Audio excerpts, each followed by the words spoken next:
my phone. The best buttholes are baked with barbecue Crusty sauce. crevice, crusty Please crevice, bring crusty pizza crevice. pronto. Buttholes Please are bring baked pizza with pronto. barbecue Bullseye. sauce. Dry Valley Brown. Barbecue The sauce. best The barbecue buttholes sauce are for your baked Dry with brisket. barbecue Dry sauce. Please bring Valley pizza Brown. pronto. Barbecue Please sauce. bring Sauce. pizza pronto. Bullseye. Butthole Please bring barbecue pizza sauce. pronto. Crusty The crevice, perfect crusty part crevice, for crusty your crevice. chicken. God, we're good at this.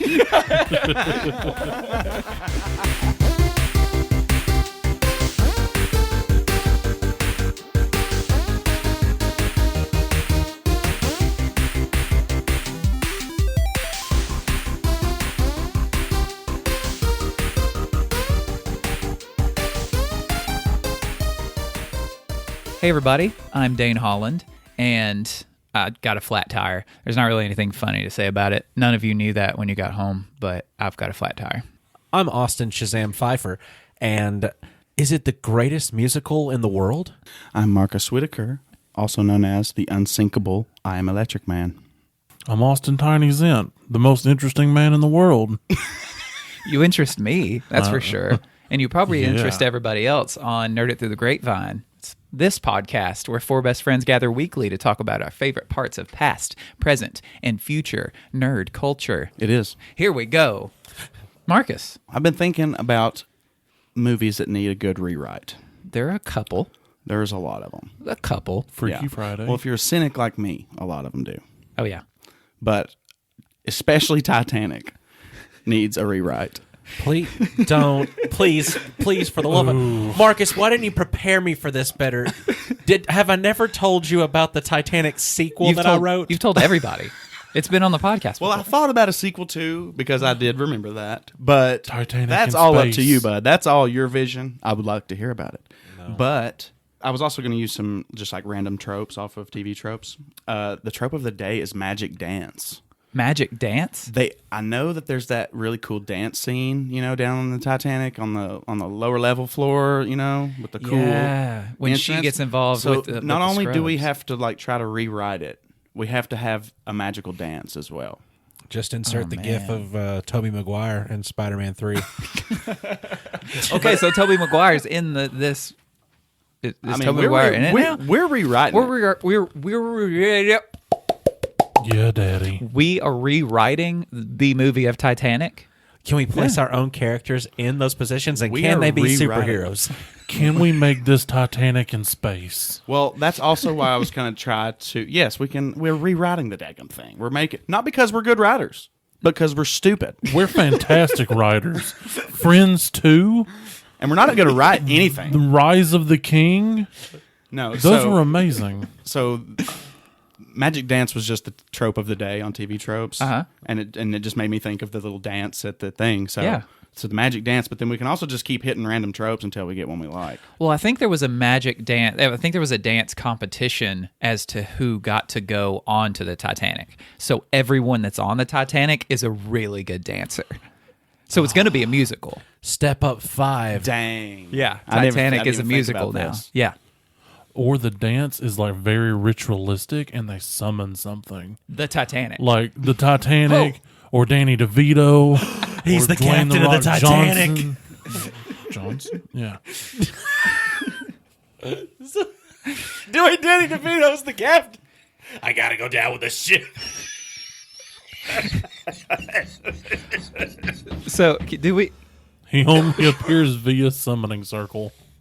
So the cat. All right, let me get. So we already have to do. We have so much information right now that we already have to do a recap. Yeah. So, Titanic the musical In space. in space, and a space version of Titanic. apparently yes. Nothing's off the table. It is the space Titanic. This is a yes and And it's going down into a black hole. space. Yes. Ooh, good. Yes. Black hole is like an iceberg of space, except there are actual ice. Are they And coming Danny- in contact with the primes? And Danny DeVito is the captain of that spaceship. Yeah. Titanic. Where does the summoning happen? Hold on. It's a musical. It's in space. And Danny DeVito is, let's go ahead and say, the lead actor. He's going to steal the show. It doesn't matter who. Tobey Maguire is going to play the role of Leonardo DiCaprio's character. And Angels and Airwaves, circa 2005, are going to be the ones who write the theme song over for My Heart Will Go On. Yes. Tobey Maguire, the Spider-Man from the old movies. Is Jack? Yeah, he's Jack. Exactly. I think he could fill that role pretty well. They look exactly the same. You can even have the people that are in the quote-unquote water just freeze in the vacuum of space because they all froze in the water. Yes. Perfect. Oh my gosh, that Yes. is You so mean like great. one of your Mars girls? And then she'll say, I never let go. And then she'll just let go and he'll get sucked into the wormhole anyway, even though she just promised not to. Except it'd be like a sinister ending to it, where it was just like, this was my plan all along. And then she holds out the heart of the ocean, and instead of dropping it into the ocean, she just looks at it, gives the camera a wink, and turns right back around. After she lets Jack go, and right as he's going into the wormhole or black hole or whatever, same thing, she gives him the finger right before he like dies. Okay, I just hit a trope called idiot hair, and I have to know what it is. Okay. So y'all keep talking while I I figure bet out it's what where idiot the hair is. I bet Gary it's where Busey. the idiot has really bad, messed up hair. Like everybody else has Probably. nice hair, and the idiot, you can tell who they are because they have bad hair. Gary Busey can That's be what I the said. first mate. Gary Busey. He's the first mate of the ship. He's the whole Gary crew. Busey is Rose. Is he the... Gary. and his superpower is being super dead. Wait, is Gary Busey dead? No, but Rose is. Ooh, now. I hate. It was a reference. Yeah, it's good. Hate. Okay. Well, I mean, it's happening. So there. So what band will be playing on the Titanic? Foo Fighters. You said Angels and Airwaves. No, that's the theme song. Foo Fighters are playing on the ship, and the ship's like going down, and it's just like, but they're all robot versions of themselves because they've been dead for like 700 years. No, except Dave Grohl is still real. And I Just don't want the world to That's see the Goo Goo me. Dolls, not I don't even care. That's the song they're playing. no. Wait, you're saying that the Foo Fighters have become a Goo Goo Dolls cover band? Yes. So the Foo Fighters playing that song while the Titanic is sinking? Because I don't know. This is the because- climax of our musical. So, I mean, this far into the future, the information is mixed over what famous artists created these classic noises, you know. So they've got Not even music at that point. they've got just the faces of all of these, and it just so happens they've just got the Foo Fighters on the faces of these animatronic, digital faced creatures, and then all they do is just play cover music of other bands that were popular. it's around like the just time. their generic rock band, like AI, what it comes up with. Yep. Just puts Dave Grohl as a front man. What is idiot hair? So it's exactly what you said. Oh, okay. Yeah. There's an idiot, and Yeah. and that little lock of hair is just letting everybody know. I'm glad most of those are very easily like. Thus, idiot hair suggests that a character is stupid, naive, or strange. This is usually accurate, but not always. Sometimes a serious character just has funny hair. Is that why you wear your hair like that? Maybe. You idiot. I would like to progress on the idea of that movie you just said. The Magic idea Dance? of the crazy hair one. The Idiot. yeah, Who's idiot the hair. idiot of the Titanic? Was there an idiot? I know the man. Remember the man? Yeah, Billy Zane. Pauly Shore? I don't think he was there. I think you're thinking of Biodome. But I was just Maybe. thinking, like, what if we could recast every movie that would fit these tropes? Like idiot hair, That's too many. Home Alone. Marv off of that had the giant fro. Wheezing the juice. So we're just picking out idiot hairs that we know? Is that what you're doing? Sure. That I mean, it didn't have to be that. I just thought it was cool. I was just, yeah. Well, okay. I think when we said idiot hair earlier, it was right after you said that Gary Busey should play Rose. Yeah. But Gary Busey should have the idiot hair too. But the whole movie should be about him dying. Like Gary basically. Busey has idiot hair in real life. Exactly. What do you think? So Gary it fits Busey? perfectly. Yeah. So yeah, now we just got to figure out what the magic dance does, or did we already figure that out? Well, I think that's what some in Dammy. Yeah, Why Daddy. do I keep Danny DeVito? Oh, it's gonna summon Danny. Yeah, that's what. Because I forgot. it's actually Danny DeVito. This is in the future, correct? I mean, if we're going to yeah, have the yeah. space Titanic, it's in the future. So Danny's been dead for a while. May he rest in peace. in the future. Actually, we all know This he's is ruling one of his hell. clones. It's one of his clones from like last week. Nerd Grapevine canon Yeah. means that the clones have still existed. The clone army presence on Yeah. on the ship. Yeah, He's an actual captain in the clone army.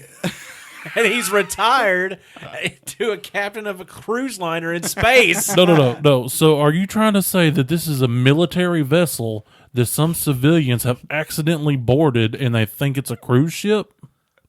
Yep. Oh, Thinks for a second. Yep. That's exactly what I'm saying.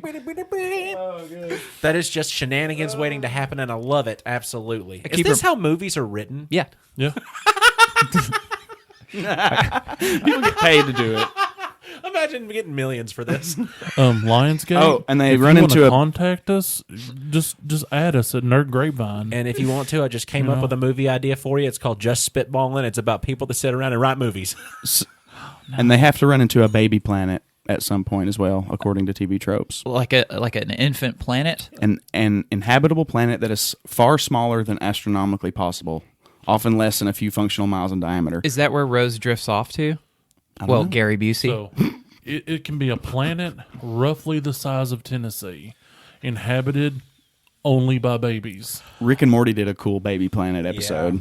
Yeah. Oh, I like the one that is in the Titanic and space movie where they're The musical. they're cruising by this they're cruising by one of those tiny planets, and that's where the major sex scene happens in it, because they're actually doing that in an escape pod that they took off of the ship that circles that baby planet. And they're just, that's in the background, like you could see it out the window of the escape pod, but then they're like, And the tiny They little pilot- inhabitants of that planet look up and they just see like steamy windows and they just hear they like just see a, is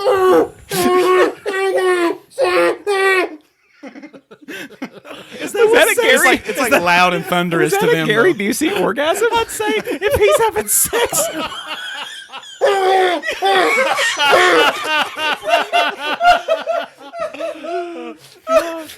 I bet it's the most violent orgasm in the world.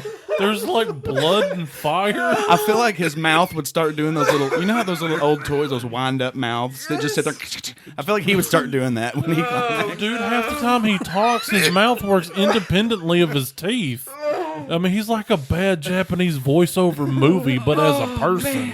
The worst thing that we've ever done for society is make a Tobey Maguire, Gary Busey sex scene. in space, orbiting a baby planet. Oh my gosh. So is the And planet my inhabited by heart toddlers or will not? go We haven't decided on that. and on. They have to populate the planet because With their babies. yes, the planet itself is void of living human being like creatures. Okay. Yeah, so they have to populate it between the two of them. That makes sense. Yeah, and you know Gary Busey can give birth. Yeah. What? I'm still not over it. it's still hitting me. Okay, we've hit all these tropes really well.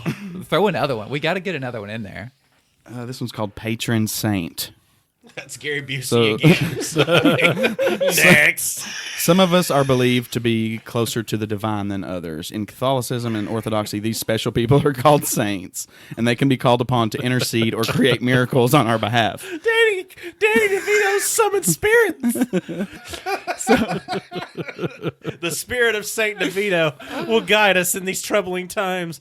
Well, there's What do you where want? there's where our magic dance happens. It's to make To that summon the patron saint. exactly. Yes. Yeah. Yeah. Magic Who's the dance patron to saint. the magic dance to summon the patron saint. That sounds like an amazing episode of Dragon Ball Z or something. I don't know. Hell. Yeah, who would be the patron saint? I don't know. We got to get We some don't have to women in use it. here. We could skip it. We got to get some women in it. Yeah. I don't know. Yeah. Wasn't Judge Judy supposed to be on a boat somewhere? Well, she is now. She was on the pontoon with Simon Cowell and then Oh, and she's the only female bikini on board. Yep. hey, you know Checking that her woman's out? got some really nice legs. Well, you know what, though? Were you checking her out? Always. Guilty. Oh, a judge joke. Oh, He got you with a judge joke, he did. Tiny. He did. Yeah. Eva Green would be a good character to. Who? Eva Green. I don't know who that is. She's a great character. She's awesome. Just pick something. She's that. I just said she's a great character. Like Eva Green is a character. She's not an No, actress. no, just everything that I've ever seen her do, she has done well, and I enjoyed it. Well, name one thing. That way I know who this is. What's the scary show that's not scary? The scary show. The show that she's in? What, American With this- Horror Story? No, the That's other not one. it. What's the show that she's in? I don't know. What's the show Eva Green's in? I don't know. Oh, the one where she's the it's gold got mining? vampire. Nope, it's No. got vampires and vampire hunters in it. The Oh, main one, Penny Dreadful. We have the same dumb brain, Yeah. and it sucks. Penny Dreadful's a show that Eva Green That is doesn't in. help me at all. Okay, Yeah, me neither. all right. But it's okay. then. I trust She was your in the opinion. second 300 movie. Still- 301. I'm just gonna have to Google. Hey, that would be Hold a on. fun one to rewrite. She was in Dark Shadows with Johnny I've Depp. seen it. Is the second 300 movie like 101 Dalmatians? No, it was the Penny Green. Eva Green. Eva Green on Eva Penny Green. Dreadful. You dumb idiot! It's like you don't even listen, and you've got headphones on. Oh, her. Okay, yeah. She'd be great, but she's the old lady that just got all of her husband's oil money. The unsinkable Molly Brown. Is that a real human being? Yeah, that's actually a true character that was fictitiously wrote into movie scripts, but she was a real person. Yeah, she was. In Titanic? Yeah, See, She was played by that really good actress. What's her name? She was in Misery. it's my mom. Eva actually. Green. Kathy Bates. Yeah. My mom. She's my You guys mom. know more about Titanic than I do. I know a lot about Titanic. I know you do. You wrote a sequel. I just heard Misery, and I'm like, Kathy Bates. Yet again, not listening. We got a pretty good cast. I don't know where we're at right now. Well, Kathy Bates would be a good character just to have always, just for Yeah, anything. she's fantastic. I don't know. But I mean, it just depends. You've got a lot of the hype and sex appeal already in there with Gary Busey. So, I mean, and Kathy Bates just takes it way over the top. Maybe Kathy Bates could just be like that character that somehow was cryogenically frozen, and she's actually just still the unsinkable Molly Brown, and she's on the second Titanic. but it's in her- space. She is the heart of the ocean. That's Kathy Bates. Her character is the heart of the ocean. so they got to toss her into the black hole to seal it up. No, 'Cause you she's- wear it around your neck, like a necklace. And then finally, she was sank. What? Like the unsinkable. It was stupid. Don't worry about it. Moving on. Moving on to me, because there is no way to segue from all of that. What just happened? I have Yeah, no idea. You're welcome. Just You're tie welcome. his topic to the bed and break its ankles with a hammer. Oh, I thought you were going somewhere. Hey, that was good. Like more like you would go with that one. So as I mentioned earlier, I got a flat tire today, and it made me sad, upset, a little angry, and disappointed that I haven't got my tires rotated and balanced in a long time. So I needed something to cheer me up. And for some reason, I got to thinking of the sugar-free gummy bear reviews on Amazon. Oh yes. Now, I've always heard of them, and I've seen a couple like excerpts from a few of them that were really funny. And I think a lot of people have heard of these infamous reviews. But there is one in particular that was written by Jeffrey Lambert. He is the most famous reviewer of these gummy bears. And this is from back in 2016. And he's a great storyteller. He really sets the scene with this thing. And it's such a long review that I can't read the whole thing and get it in probably the 15 minutes. So I'm going to skip ahead a little. What happened was he went to the airport. He's running a little late. He had to get a snack to go on there because he was hungry, but he figured he would eat later. So he just wanted to grab a snack on his way to the plane. So he grabbed a bag of these sugar-free gummy bears. I already don't believe this story. Who would grab that? Who would grab gummy bears when they want a snack? So what happens? Once he gets there in the airport, he eats his gummies. He starts feeling strange. And I'm just gonna pick up right where the action starts to rise. This is gonna be a long reading, and I've never read it before because I only read up to the point where I read a few sentences. I was like, okay, this is a good place to start. So this is new to me as well. And it's fact. Have any of you actually read this review I before? actually haven't. No, No? I'm excited. None of you? I know haven't, exactly but what you're I talking have about. eaten about a 3/4 pack of those sugar-free exact brand gummies, and everything he's about to say, I bet it's true. Okay, get ready for a long reading that might be broken up with laughter, could be really boring and not good, and moving on to the next person's topic. Here we go. A sudden shock of pain racked my body, and I half wondered if I was going to give birth to a Tasmanian devil. The crazy fever-induced image of said cartoon animal chasing Bugs Bunny through the splashy volcanic shit kettle that was my stomach caused me to elicit a short, maniacal bark of laughter as I approached the metal detector. A wild, distant look in my eyes, sweat now beginning to pour off me like a long-distance runner in Kenya. The security agent on the other side of the detector shot a quick glance over her coworker, who narrowed his eyes and made a subtle movement towards his holster. My breathing became uneven as I entered the metal detector, and I realized, with an alarm, that I had taken off my socks without even registering it, and one of my shirt tails was untucked at the front. I held my breath, my eyes bulging dangerously from my head as the machine scanned me. As I shakily moved forward towards the agent for a pat-down, my stomach began to elicit sounds that can only be described as otherworldly. It started off a short-off bubbling sound heard from afar and grew in pitch and intensity at an alarming rate. My jaw dropped in shock as what I can only describe as the sound of agonizing, wailing alley cat in heat, with a persistent Doppler effect added to its voice emitted from some nether region of my intestines. The officer's eyes widened in alarm, and she kept her eyes glued to my stomach as she thoroughly patted me down. As she reached my shins, I felt my innards suddenly expand and plummet towards my rectum.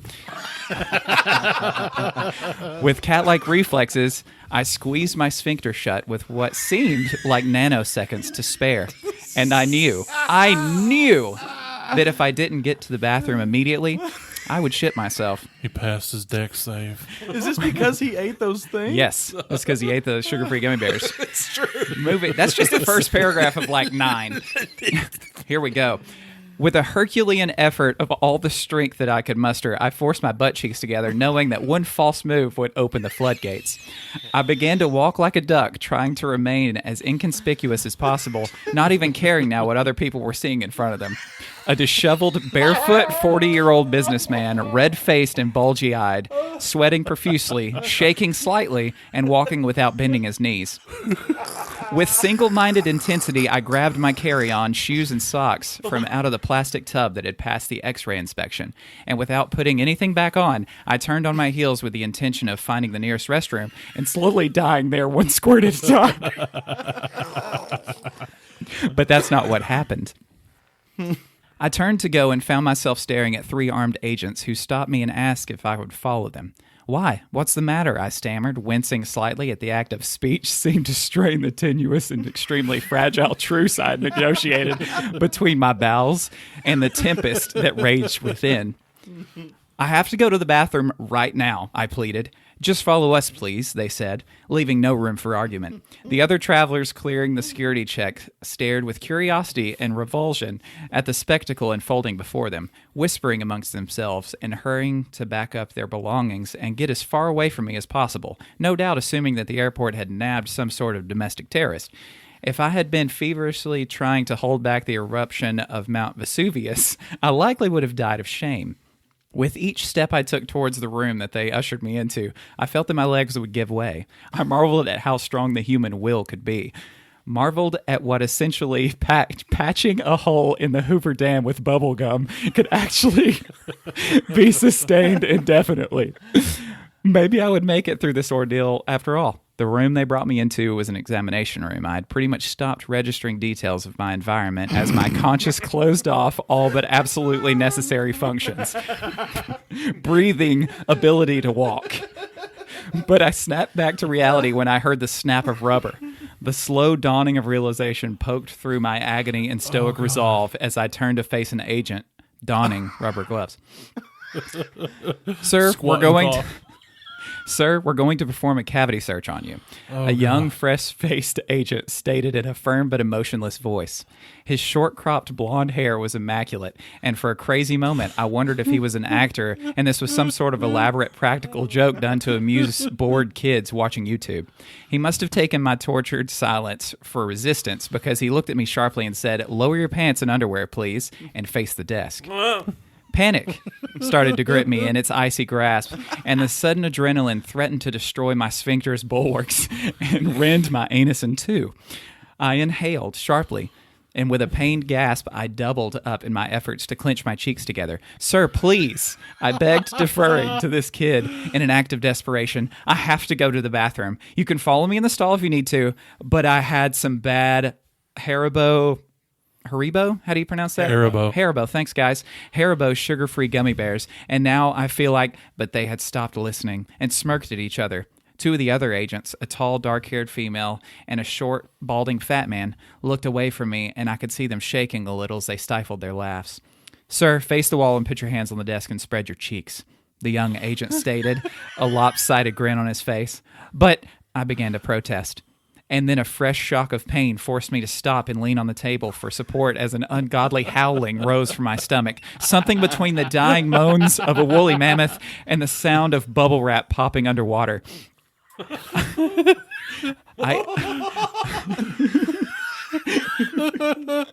I exhaled shakily, and my focus began to narrow as I rallied for the final battle. Shaking uncontrollably and sweat literally raining down on the tabletop in front of me, I turned to face the wall and heard a meek, childlike voice pleading from somewhere in the room. "Please," it said, and then again, "Please." From somewhere within my mind recognized that this sound had issued from me, although my consciousness had now begun to separate from my body, and I held my breath and prayed to God for strength. "He probably has some heroin or something up there that opened up," the female guard said as a part of me hadn't escaped into the ether yet acknowledged that she was behind me to my left. "Probably high as a kite. Look at him," she said. The shorter guard agreed with a snort off to my right. "Spread your cheeks," the young agent said, his voice directly behind me and lower than the other two, "and bend over." "Please God, please God, please God, please God, please God," I whispered in a desperate maniacal mantra, not even aware of my surroundings anymore. I felt like I was lost in an opium fog with half-snatched images and sounds filtering through to create a nonsensical version of reality. Another volley of pain tore through me, and I involuntarily leaned forward over the desk. My focus completely narrowed, now to a spot on the wall with 2 feet in front of me, a curious imperfection in what seemed to be a whitewashed stone wall. It was a dark blotch about 5 millimeters long and shaped like a smiling bear, a yellow dancing bear. No, a green bear. No, red. It was all the colors of the rainbow. My God, it was beautiful. It just took something as simple as a slight breeze to trigger Armageddon. That's all. No trumpets, no fanfare, no fire raining from the heavens, no dogs and cats living together in harmony, no finger on the button, no prophet to predict it. No, nothing. As I stared at the rainbow bear, smiling and dancing in front of me, my mouth agape, drooling, eyes glazed and bloodshot, face coated with a sheen of sweat, I heard the softest sound, an exhalation from the young agent behind me, and in the same instant, the warm air of his breath feather across my butt cheeks. For just a moment, maybe less, maybe a split second, even a nanosecond, I felt the presence of God there with me in the room as neurons began to misfire at a blinding rate. Nerve ending bristled and muscles twitched reflexively. I stood on the brink with 1 foot hovering over the edge, and then, without a step, I found myself plummeting. With a sound like an extra large plastic ketchup bottle being run over by a Mack truck, my sphincter released. The pressure of the blast pushed me hard into the desk, and the legs of the desk screeched as they scraped across the floor. My body remained rigid for a moment, and I experienced a relief that can only be described as orgasmic in its purity. My eyes rolled back in my head, and my tongue lolled out of my head. Like a half... That's a shitgasm! Like a half-injured dog, and I emitted a low, sustained groan that grew in pitch as the filthy torrent pushed its way out of my body. Tremors racked my body, and I must have looked like a fish out of water with an endless stream of shit firing out of its ass.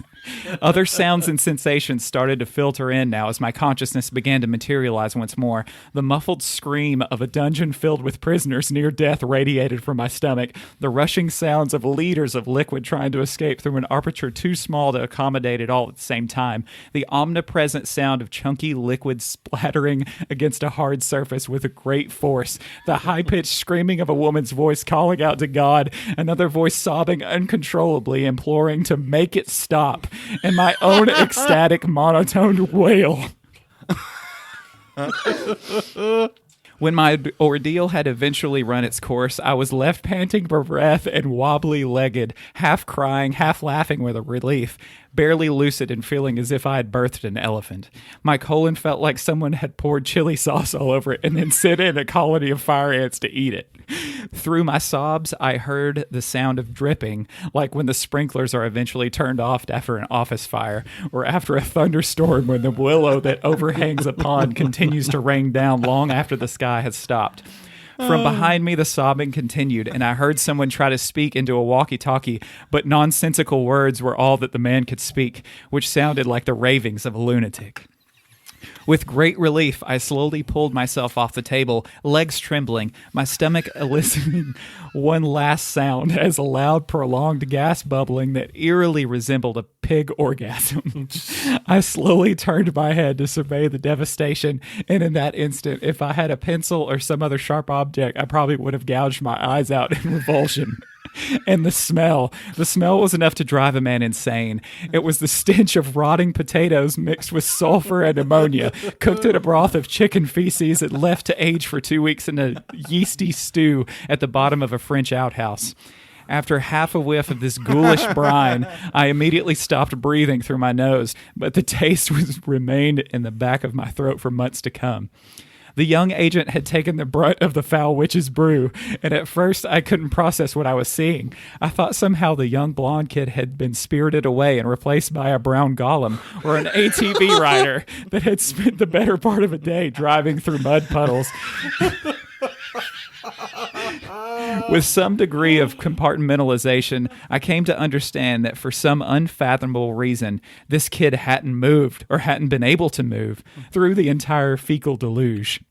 He had weathered the entire assault head on like some sort of hero from Greek mythology. I had given this poor schmuck a one-man shit bukkake that would make a Brazilian pornographer retch with disgust. And he was still in the same position he must have been from the moment of first impact. I tried to comprehend how he must be feeling, what he must be going through psychologically, but it became evident very quickly that he had become very broken. No doubt, forced so deeply within himself once the fire hose had been turned on, there was little to no hope of him ever coming back from it.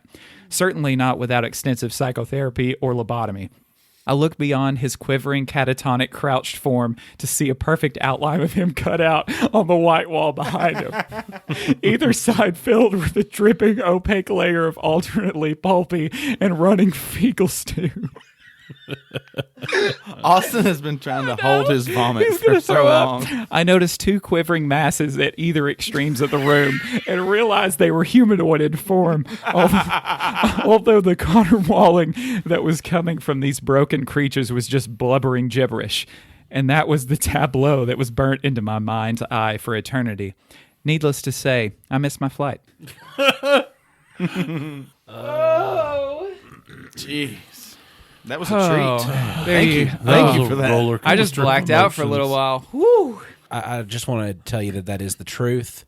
That didn't happen to me personally, but the equivalency of you having to have that urgency to get to the bathroom and to unleash the bowels of hell, that's what it feels like. You're sweating, your mouth is agape on both ends, and it is just... Your south mouth. And it just makes this hissing sound as it's coming out. Like an open mouth hiss. Have you ever heard one of those? Like a...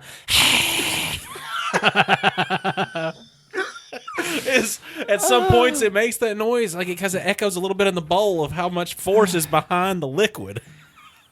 I said we buy a bag of these. We can get a- need to have a couple days to recover from We it. buy a bag, we eat the bag right before we podcast. But we all It would have add to a share the degree same of toilet. urgency. We would have to do it remotely from home on the No, toilet. no. Like we would have to be recording from our bathrooms.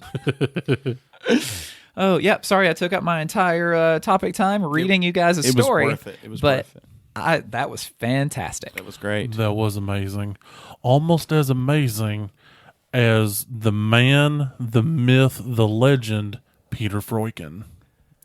So, if you don't know who he was born in the late 1800s. He was a Danish explorer, That's me. author. He was a lot of things. Okay, I can't remember the giant list of things. Okay. He was 6'7", so big man for his time. He is the fifth person to win the $64,000 question, the game show. In the 1800s, there was a game show? He lived to he died in 1957. So he lived a long time. He was like 71 when he died. But the greatest part is he was an explorer. He explored the Arctic, and he loved Thule. I think it's Thule, Thule, Greenland. That's where he lived. He lived with the Inuits for 20 years. Married one, had some kids with some very alphabet intensive names. Yeah, don't try. I'm not. I seen those and I'm like, no. But some of the really cool things about him is, on one particular expedition, he went with Victor. I think it was Victor. I think it was his first name, last name Rasmussen. They went based on a bet that a river separated Greenland from the Arctic Circle. Peter was like, no. And Rasmussen was like, yeah. So they go 600 plus kilometers. I don't know what that is in American distances, but that's a long way for anybody that doesn't it's know. at least 30 feet. I know that for an it is absolute fact. a very long way. And Mr. Freuchen was correct. He goes out. He's just a few miles outside of his destination. He gets caught in a blizzard. And so much snow and ice forms over him because he took refuge under his dog sled. So much snow and ice formed under him, he was trapped under there for a couple of days. Could not get out. Like his beard is frozen to the snow. He had to rip most of his beard out of his face, and the man had an epic beard. Oh, no. And he fashioned a dagger made out of his own poop to chisel through the ice and snow. This was a good segue from my talk. Yes, you wondered how I was getting there. He shit daggered his way to freedom. Okay? That's amazing. He crawls the 3 miles back to base camp. And when he gets there, he takes off his boots by the fire and he realizes he's got frostbite in all of his toes and one of his feet has become gangrenous. When he was in college, he originally went for medical school, but he decided he wanted to go exploring and explore the Arctic. So he had some medical knowledge. He used a pair of pliers and a hammer to amputate his own toes without anesthetic. I mean, yeah, very painful. Did they grow back? No. Eventually, he ended up losing most of that leg, so he had a peg leg. I wish he'd have used the poop knife to amputate his leg. I mean, that wouldn't cause bad things at all. Why did he steal Peg's leg? Anyway, so at one point he left Greenland and he was living around Germany, kind of back to where he come from. And World War II starts happening, and it's never really clear if Mr. Freuchen is or is not Jewish, but he had a hatred for anti-Semitism, so it leads you to believe that he was actually a Jewish man. He was known for beating the crap out of Nazis. I mean, that's awesome. Nice. He disrupted them so much. He hid Jews to protect them from being, have the atrocities happen to them. That he eventually gets arrested and sentenced to death by the Third Reich and gets put in a Nazi prison camp, which within a couple of days he escapes from single-handedly and goes to Sweden. Single-leggedly as well. Single-leggedly as well. Goes to Sweden, lives there for a few years. Yeah. Oh, I forgot to tell you, on one expedition, he kills a polar bear with his bare hands, and he makes a coat out of its fur, and you can actually find pictures of him wearing the polar bear coat. Super awesome. It's not like he stopped at a Target on the way. No, Sounds like a superhero. Yes, I mean he is literally the most interesting man in the world. Super cool dude. So escapes Nazi prison camp. He ends up going to New York, marries his second wife, who's a multi-millionaire, which we're talking like early to mid 1900s. You know, her father owned a margarine company. Well, Peter had Smack that mouth. Smack it, buddy. he had written many books. When he died, he wrote his 30th book and died 3 days later. But his father-in-law, knowing that about him, actually started a magazine company in Greenland and named him editor-in-chief. And that's the longest running magazine in Greenland, was the one that he was editor-in-chief of. Freuchen? Yes. Sometime after that, he wins the $64,000 question. Just Such a weird number. Yeah, it was a game. I wonder how show they at got the to that time. point. I mean, for that Inflation. time, it was a lot of money. Lots of inflation. He won all kinds of awards. Just, I don't know. To me, he's one of my heroes because of all the crazy, super cool things that this man did. For something like, come on, man, he punched Nazis in the face for fun. I mean, he escaped a Nazi prison camp. He killed a polar bear with his bare hands, and he shit-daggered his way to freedom. He made a come dagger on. out of poop. Yeah. Yes. That's a big one. Yeah. I hope And so. then To make a crawled big 3 dagger. miles back and then amputated his own toes. With that same dagger. No, we No. already said no. Pliers and a hammer. This one deserves a rewrite. I'm just Gosh. kidding. No. Starring. Dude, his life story is amazing enough. It doesn't need That's a to say, you rewrite. just need a comic book. That's what we need. But it's only in black and white except for the blood, and Liam Neeson's in it. Liam I Neeson. mean, I could see Liam Neeson playing him because facially they look kind of similar. Whoever directed Sin City, like that could be the art direction for it. Yes, Yeah. that same style. Mm-hmm. Yeah. Oh yeah. Here's a picture of him and one of his wives. in I've the seen polar that bear coat. picture. Yeah, And I've that's actually him. heard of this mythical poop dagger. Yes, I've heard of it before. It's no Gooch Buster. No, it's no Gooch Buster. we shall That's go to my the personal Arctic weapon. and find this poop dagger. Yes. Bring ooh, it back to where it Probably still belongs. frozen It's somewhere. got to be out there. Quest for the poop dagger. I mean, it's somewhere around Thule in Greenland. I wonder, did he have it with him when he got back? It didn't say. Because He probably I think just there's a left it. poop. he's not dagger going to inside just of say, us is he all. going to come up with that story? Either he was the most interesting man in the world or the best storyteller in the world. Yeah. I mean, are you going to argue with that man? I mean, the guy's 6'7". He could have and stopped the at Target. time, he's a giant. Target could have had that coat, Tiny. He could have stopped at Target. I really don't believe so. No. Well, I mean, But like, why would he amputate his own leg just yeah, for a good why lie? would he do that? See, Freuchen was actually an inspiration too got to me. people like Tim Burton. That's who Tim Burton actually had that movie Big Fish about. Oh yeah. Wait, the movie Big Fish is about Freuchen? Yeah, So there is a movie about him. yeah. It's loosely based on the same kind of life that he lived. I've not seen it yet, and I've only been Big told that I Fish would love is it. Big great. Fish is awesome. Okay, I'm going to watch Big Fish before... I say that, but I won't. We go I- watch it at the grape sack. Oh, yeah. No one knows what the grape sack is. Don't tell him. Don't tell I him. don't even know what it is. No? They're not going to know until it's in their face. Oh, boy.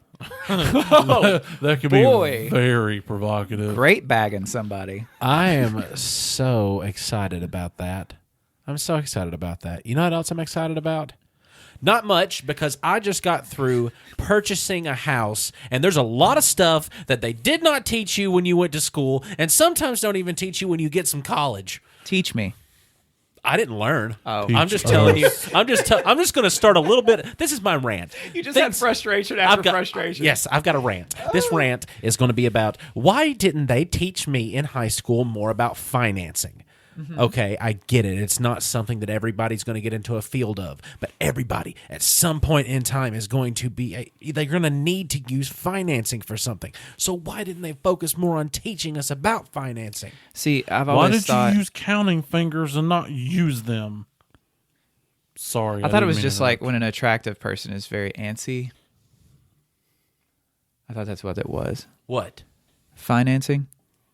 I What do you? hate that as well. I Added to my rant. I kind of liked it. Okay. But it's just things along that nature. I mean, I can remember the core curriculum well enough that I can tell you my classes.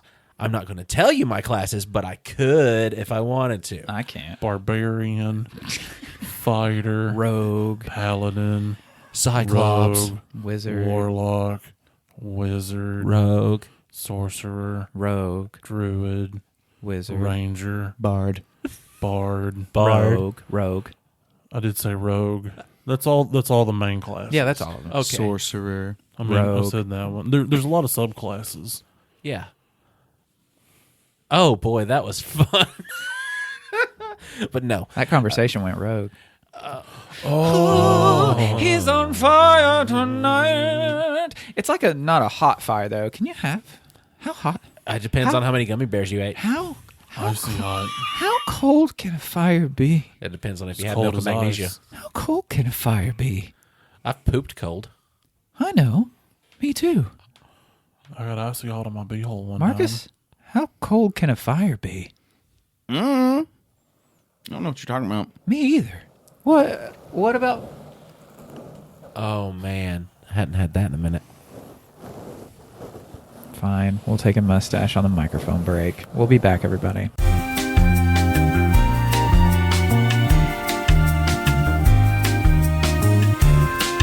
It's just I wish they would have actually taught me more functional out there in life things in high school.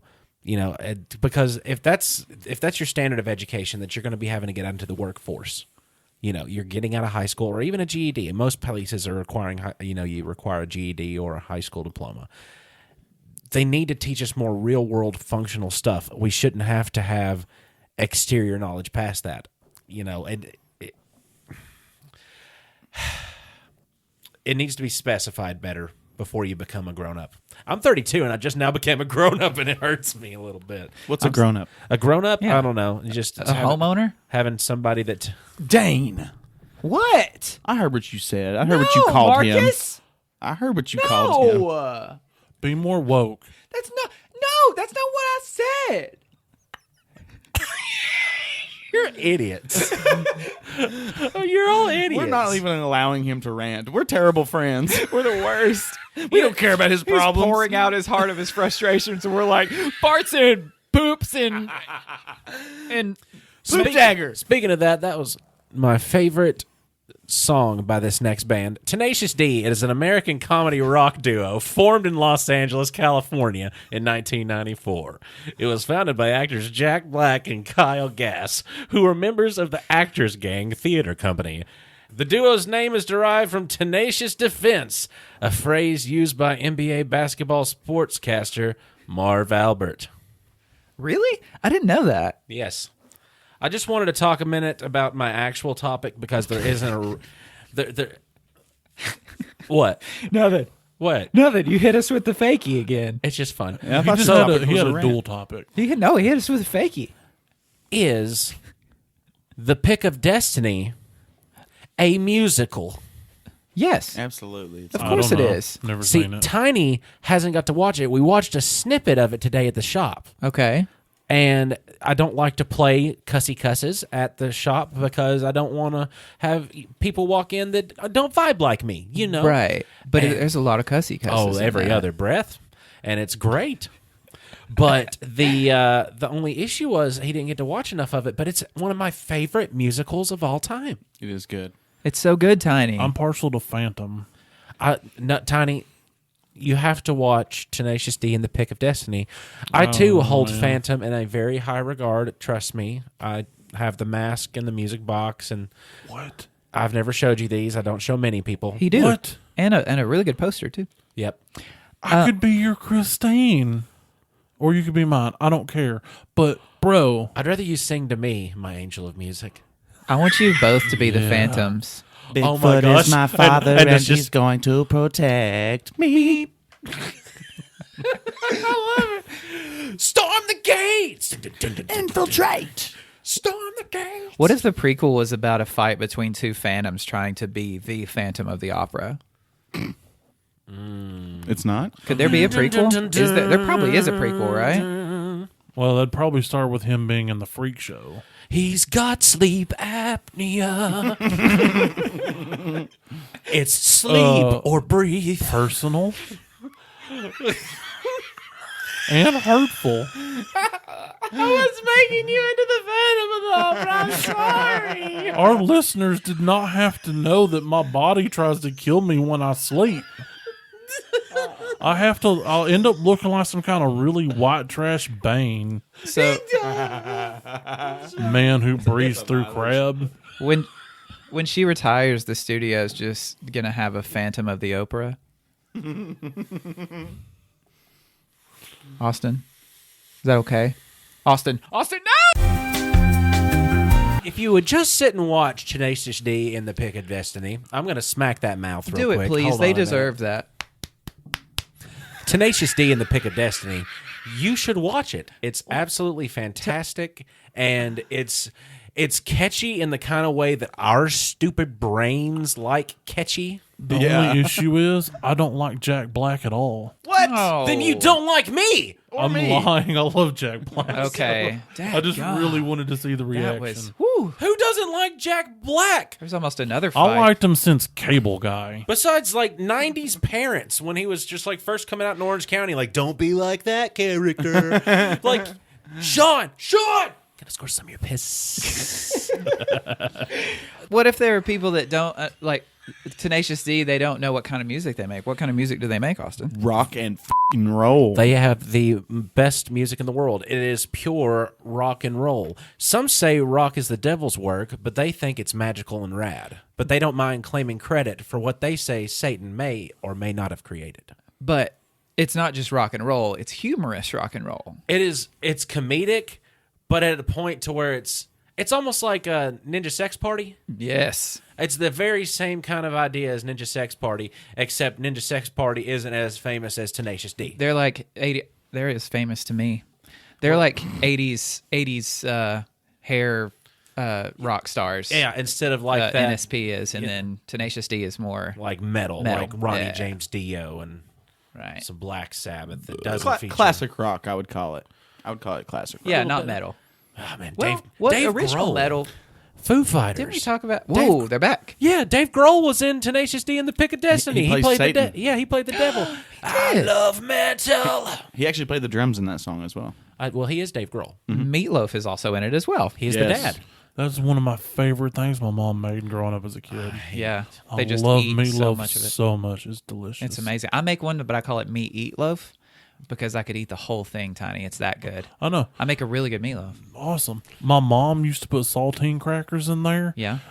I started using like the stovetop stuffing instead of regular crackers. Ooh, it's already that's seasoned. nice. I and like then my that. mom did it, and she's like, "This is even better than mine." How did that feel like improving upon your mother's recipe? I felt like I accomplished something Yeah. because my mom Right. gave me the blessing, Yes. and told me that it was okay. Right. And then So then I didn't feel bad about it. I once Yeah. improved on a recipe of my mother's because I put garlic powder on my macaroni and cheese. revolutionary. It changed my world forever. And then I discovered Italian seasoning and Olive Garden. Mamma mia! My crown jewel was putting applesauce on chicken sandwiches in high school. Ooh, that was good. That was good stuff. Yeah, other people wouldn't eat their food because it wasn't really food, and so I would eat the food because I don't dislike many foods at all except Long John Silver's. That is a grease sponge. There's no taste of fish. It's the only meal I've ever sat down to eat and could not finish. Long John Silver's, if you're out there, and I know you are, we talked about you before. Fuck you. Wow. And I guess this is the point of the evening where everybody's brain slows down. But no, that was those basically my two topics on that. I mean, Okay. I absolutely would love it if Tiny would watch Tenacious D and the Pick of Destiny, just like I would wish that the entire listening audience would if they haven't seen it already. Tolerate its verbal violence with the cussing and the snaring of the penis. Snaring.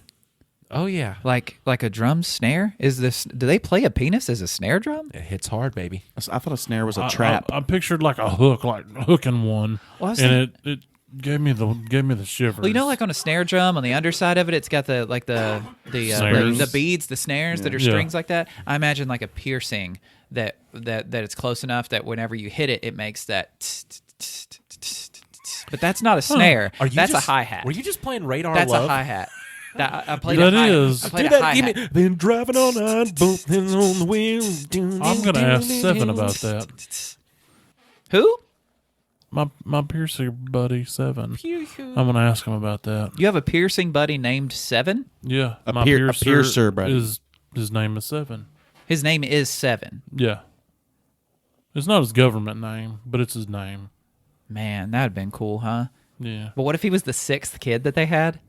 That'd be I- weird, I don't- right? I honestly don't know That'd if he be has weird. any siblings. Because but yeah. you're growing up, you're like, there are only 6 of us. Why am I named Seven? Was there one that I didn't know about? They tried to name him Is Sven. it one of those things that you were always just too intimidated to ask him about his name? Or I mean, or I is it know just what his felt- I know what his government name No, is. like but where Seven comes from. A nickname. I just didn't. No, a nickname would be Nick. I assume it was from his tattooed eyebrows of Sevens. I don't know. Whoa. What came first, chicken or the egg here? Yeah, Egg. I don't know. Well, I know the egg. Oh, okay. I'm talking about the freaking tattoos, Marcus, and the nickname of the guy. You said the What? chicken I or the know. I egg. understand that. Yeah, so We Nick's can just name. call him right now and ask him. Who? Wait, could you? What time is it? I've got Seven's number.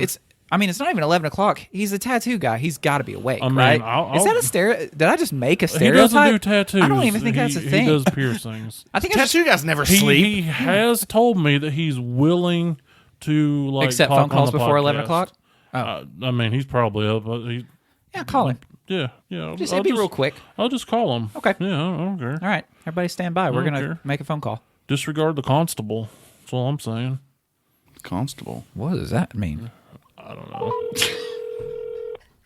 I bet he goes straight to voicemail. No, 7 always answers, Seven usually does answer. but he gives it 7 rings. Hey, Seven. You're.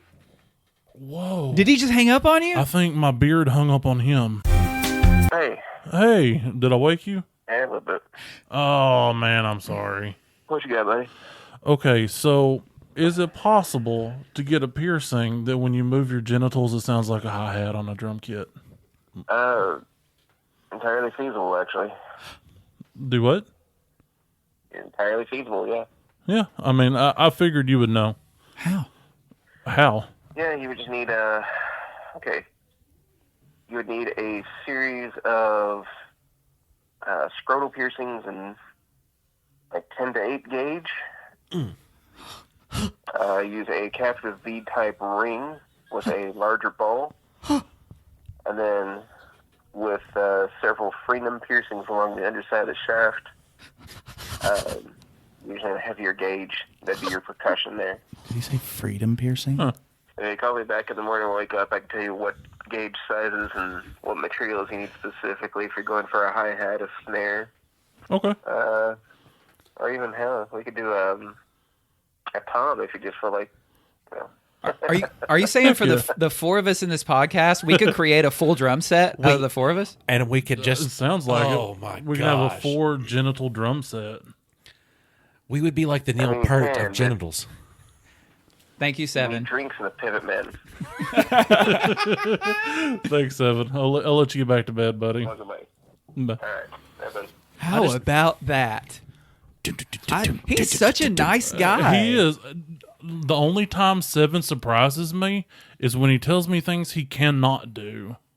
Because it's so few? Yeah, I mean, old time strongman. He's swallowed swords, breathed fire, ate light bulbs, rips decks of cards with his hands. He told me he couldn't ride a unicycle, but he's working on it. Why was your topic not about that most interesting man in the world? Because that beats out the poop knife bear man. Well, not everybody knows Seven. Not everybody They do knows. now. True, they will. We woke him up in the middle of the night after getting no sleep, and he was just Perfectly fine. Yeah, with he's just super like one nice. of the He's nicest yeah, dudes man. in the world. I know, like Absolutely. right when you asked him that question, like I was like, he's gonna be like pissed. I was like, he's waking up. He's like, oh my god, what is this? I'm waking up for this stupid question. And that means a lot for him to do that because, I mean, honestly, I like to be courteous and nice, but that's a different level of it than I am because if I'd have been feeling like crap and somebody had called me, I mean, if it was somebody, and okay, I would have felt like it was a crank yanker kind of situation. Here, we'll play it out. Okay, it's 11:30 at night. Austin has spent the last 2 nights not being able to sleep at all. He's got a collective amount of about 3 hours of sleep between the last 2 days, and I call him at 11:30 at night.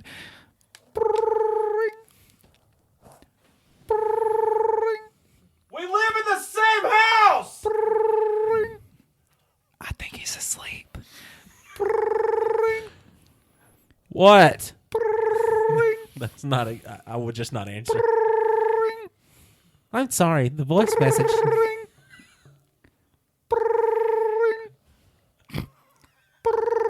What's going on?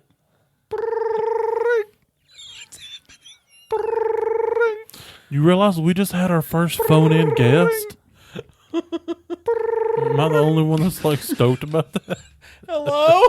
Hey, I was just checking to see if you're up. Good night. I hate you. You did that whole time until I picked up my damn phone.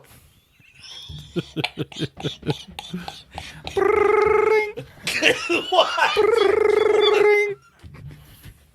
I don't want to host this show no more. I didn't mean to hang up like that last time. I love you. We should probably just end the show now, right? Yeah. I think I'm losing my mind. I think I have lost it. It only takes an hour at a time for me to lose my mind. I'm perfectly fine with that. Okay. We should probably tell everybody about where they can find this podcast. If you would like to subscribe, maybe like.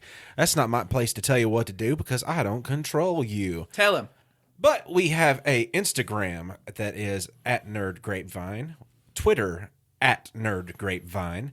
We've got a Patreon. You can find us at Best Friends Tiny Inc. If you'd like to contribute to the cause, as my father would say, you could donate a little bit of money. A little bit goes a long way with us just because it also lets us know, like, hey, you care and you're not just abusing us for your listening pleasures. Wait, I'm kind of into it now. Gary Busey, no, Gary Busey.